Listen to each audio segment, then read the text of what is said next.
Good afternoon, everyone. I'm Som, the co-founder and CEO of Ai팔레트. At Ai팔레트, we help the food and beverage companies with the new product innovation using the power of artificial intelligence.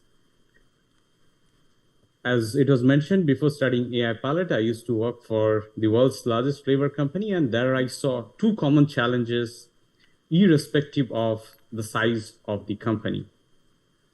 On one side, it would take 1 to 2 years to launch a product into the market.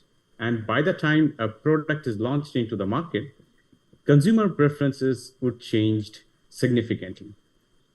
And as a result of that, the success rate of new products launched into the market is less than 10%. And why so?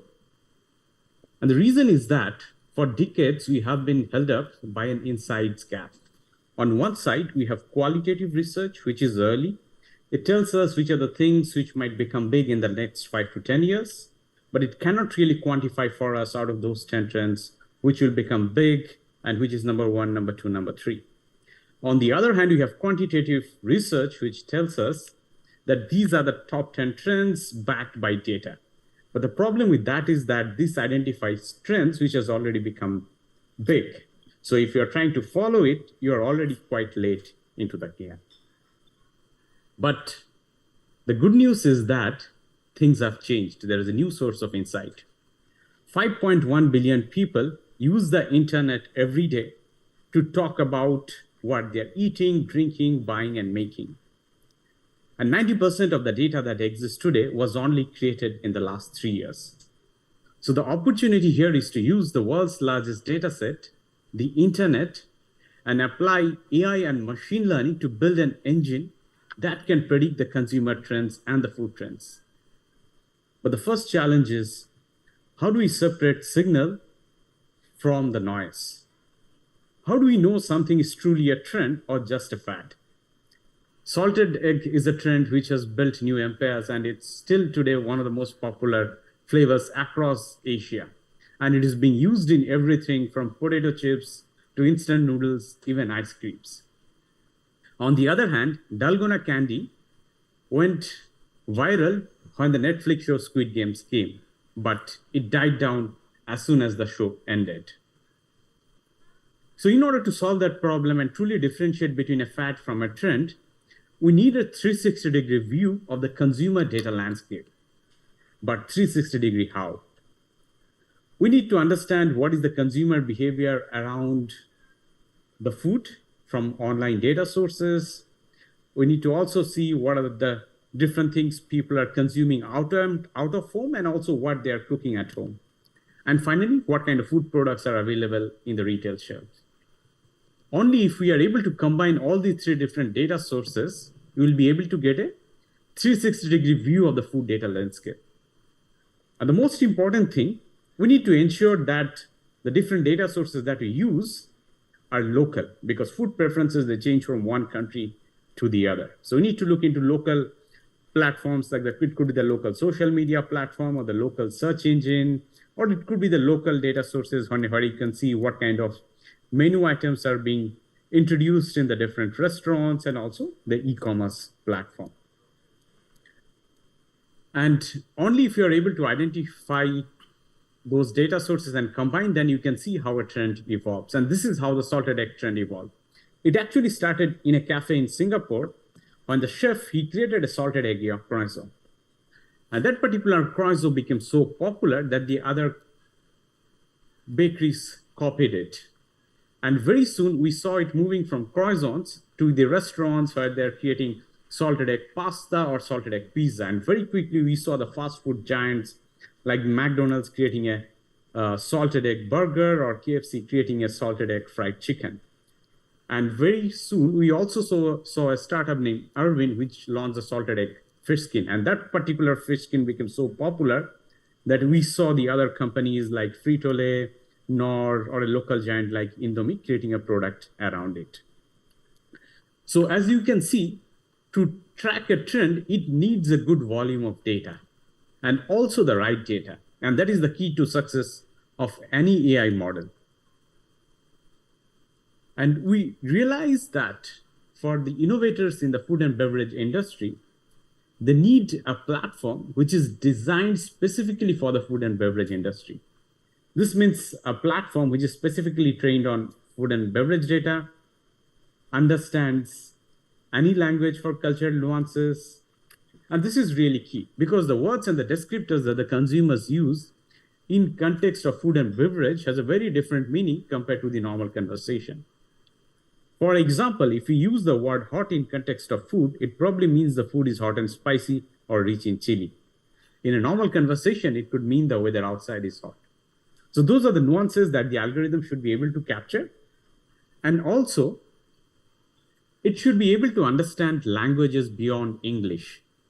And that's where you need a model which can understand not just the European languages, but also Asian languages, be it Korean, Japanese, Chinese, or Thai. Because when you translate something to English and then we analyze, a lot of time we lose the nuances. And also today, a lot of data is in the form of images and videos. So analyzing the images or videos gives us a more contextual understanding of consumption. Is it a kind of product which is being consumed at home versus out of home? Is it something which is being consumed in a social setting with friends and family? Or is it something which people are consuming alone? So those are the nuances that really helps us in understanding a really detailed view of what is happening in food and beverage for a particular category in a particular market. And once you have understood a trend, it doesn't really stop there. You can do much more things. And that is where the power of Food GPT comes into the picture. So Food GPT uses over 61 billion data points specifically related to food and beverage landscape. And as a result of it, it is able to understand the questions in the context of food and beverage and also give you the answers that you're looking for. And it is not just a chatbot which answers the questions that you are looking for. It can do multiple things. It can generate new concepts. So once you have identified a trend or an opportunity, the next logical step is to create a concept. So here you can use the power of Food GPT to create a concept. So for example, if you're a beverage company and you discover that probiotic is a trend which is growing, say, in the Korea market, on one side, on the other hand, lychee as a flavor is trending. So you can create a juice concept which offers probiotic as a benefit and uses lychee as a flavor. And the best part is that because it is trained on consumer language and consumer data, when it creates the concept, it will use the same kinds of words and the descriptors that the consumers are using versus using a marketing or a business jargon. And as a result of that, that particular concept would have higher chances of resonating with the consumers in the market. And the way it generates the concept on one side is using the inputs that you give, but also by understanding the brand personality and the persona.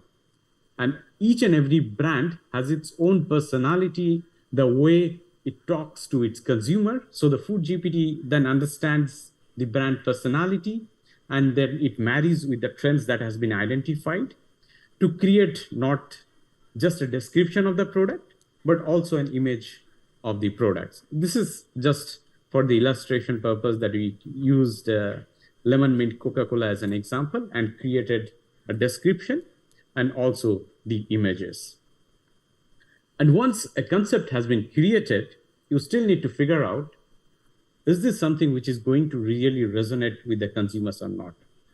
If this is being launched into the market, how likely are consumers going to accept it? And today, the only way to do it is to go and asking the consumers. But here, using the power of AI and machine learning, you can actually create the different concepts and their images and the description, and then do a screening of those particular concepts. So here, the concept would be checked for things related to the relevance. If the product is launched into the market, is it something which is going to be really accepted by the consumers or not?